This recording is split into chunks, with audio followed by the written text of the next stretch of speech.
என்ன இங்க சண்டை? ஒண்ணு இல்லக்கா, அண்ணன் 1 ரூபா கொடுத்து 2 பழம் வாங்கிட்டு சொல்லிருக்காரு. ஒண்ணு வாங்கிட்டு கையில கொடுத்துட்டாரு. இன்னொன்னு எங்கன்னா அதுவும் இதாங்கிறாரு. நீயே கேளுக்கா. இந்தா உன்கிட்ட எத்தனை ரூபா கொடுத்தாரு? 1 ரூபா கொடுத்தாரு. என்ன வாங்க சொல்லி? பழம் வாங்க சொன்னாரு. எத்தனை? 2. வாங்கினியாளா? வாங்கினேன். ஒண்ணு இந்தா இவர்கிட்ட இருக்கு, இன்னொன்னு எங்க? இன்னொன்னு தாமா இது. ஒரு பழத்துக்கு இவ்வளவு பெரிய சண்டையா? என்ன பழத்தை சாதாரணமா சொல்லிட்டேன். பழம் தாண்டி பெரிய விஷயம். ஒரு பழத்தால பரமசிவம் குடும்பம் 2ஆ பிரிஞ்சு ஒண்ணு பழனிக்கு போயிருச்சு.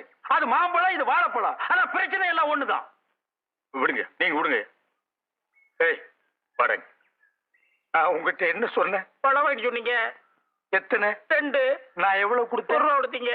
1 ரூபாய்க்கு எத்தனை பழம்? 2 பழம். கடைக்காரர்கிட்ட போய் கேட்டியா? கேட்டனே. கடைக்காரன் கொடுத்தானா? கொடுத்தான். எத்தனை கொடுத்தான்? 2 பழம் கொடுத்தான். ஒண்ணு இந்த இருக்கு, இன்னொன்னு எங்க? இன்னொன்னு தான் எது?